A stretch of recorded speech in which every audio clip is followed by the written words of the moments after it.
नमस्कार, बहुत स्वागत है आप सभी का। आप मुझे न्यूज़ 18 के डिजिटल प्लेटफॉर्म पर देख रहे हैं। मैं हूं आपके साथ जया मिश्रा। असम विधानसभा चुनाव के लिए 9 अप्रैल को वोट डाले गए। चुनाव मैदान में कुल 722 उम्मीदवार हैं, जिनमें मुख्यमंत्री हिमंता बिस्वा शर्मा और प्रदेश कांग्रेस अध्यक्ष गौरव गोगोई, नेता प्रतिपक्ष देवव्रत सैकिया भी हैं। और इसके अलावा आपको बता दें कि राइजोर दल के नेता अखिल गोगोई, असम जातीय परिषद एजेपी अध्यक्ष गोगोई भी शामिल बताए जा रहे हैं। और इस बार कांग्रेस ने सबसे अधिक 99 उम्मीदवार मैदान में उतारे हैं, जबकि भाजपा की बात की जाए 90 सीटों पर भाजपा चुनाव लड़ रही है। AIUDF 30 सीटों पर चुनाव लड़ रही है, जबकि राज्य की सहयोगी असम गण परिषद यानी कि अगप और बोडोलैंड पीपल्स फ्रंट BPF क्रमशः 26 और 11 सीटों पर चुनावी मैदान में है। विपक्षी खेमे में राइजोर दल 13 सीटों पर, असम जातीय परिषद 10 सीटों पर, माकपा 3 सीटों पर और APHLC 2 सीटों पर चुनाव लड़ रहे हैं। अन्य दलों की बात करें तो 18 सीटों पर UPPL 18, तृणमूल कांग्रेस 22, झामुमो 16 सीटों पर चुनाव लड़ रहे हैं, जबकि 258 निर्दलीय उम्मीदवार भी मैदान में हैं। देखिए, असम में गुरुवार को हुए विधानसभा चुनाव के पहले चरण में भारी मतदान दर्ज किया गया। कड़ी सुरक्षा व्यवस्था के बीच मतदान ज्यादातर शांतिपूर्वक तरीके से ही चला। केवल छिटपुट घटनाएं कहीं पर रहीं। उपलब्ध आंकड़ों के अनुसार असम में 85.04% मतदान रिकॉर्ड हुआ।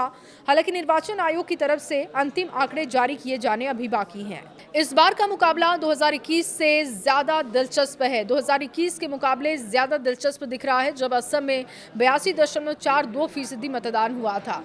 अब बात करते हैं सर्वे की कि सर्वे और आंकड़े क्या कहते हैं। मैट्रिक्स और चाणक्य के सर्वे की बात करेंगे। इनके अनुसार असम में आने वाले विधानसभा चुनाव में बीजेपी नेतृत्व वाला गठबंधन यानी कि बीजेपी प्लस मजबूत स्थिति में है।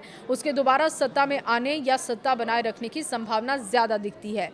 दोनों ही सर्वे बताते हैं कि वोट शेयर सीटों को लेकर अगर बात की जाए तो बीजेपी गठबंधन आगे है, कांग्रेस गठबंधन पीछे है, जबकि छोटे दल का असर बहुत कम रहने की उम्मीद है। अब वोट शेयर में बढ़त को लेकर बात कर लेते हैं। मैट्रिक्स के अनुसार बीजेपी प्लस को 46%, कांग्रेस प्लस को 36%, अन्य को 18%। मैट्रिक्स सर्वेस के अनुसार बीजेपी गठबंधन को ज्यादा लोगों का समर्थन मिल रहा है।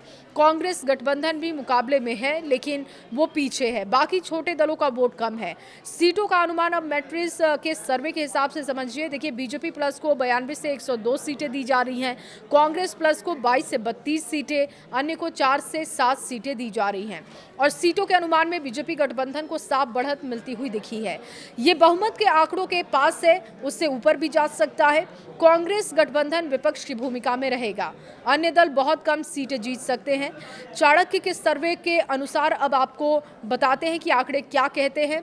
बीजेपी प्लस को 83 से 90 सीटें दी जा रही हैं, कांग्रेस को 30 से 36 सीटें, अन्य को 3 से 6 सीटें दी जा रही हैं। और चाणक्य के सर्वे में भी बीजेपी गठबंधन आगे है। कांग्रेस गठबंधन कुछ सीटें जरूर जीत सकता है, लेकिन सरकार बनाने की स्थिति नहीं होगी। हालांकि चुनाव नतीजे आखिरी समय के बदलावों और स्थानीय मुद्दों पर बदल भी सकते हैं, लेकिन फिलहाल के सर्वे बताते हैं कि मुकाबला बीजेपी के पक्ष में झुका हुआ है। पीएम मोदी ने असम में रैली करते हुए असम विधानसभा चुनाव के मद्देनजर प्रधानमंत्री नरेंद्र मोदी ने सोमवार को डिब्रूगढ़ में एक विशाल जनसभा को संबोधित भी किया था और इस दौरान उन्होंने विपक्ष पर जोरदार हमला किया।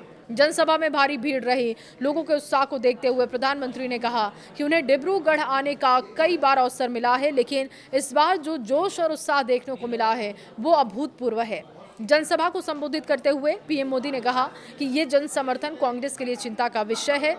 कांग्रेस पहले से ही हैरान परेशान है। मतदान से ठीक पहले इस तरीके की तस्वीरें उसे और भी पस्त कर देंगी। हालांकि अब नतीजों वाले दिन का इंतजार करना होगा और किसके पाले में ये आंकड़े पहुंचते हैं या फिर जनता किसको असम की सत्ता सौंपती है। लेकिन आपका आकलन क्या है? खबर पर अपनी राय जरूर रखिएगा।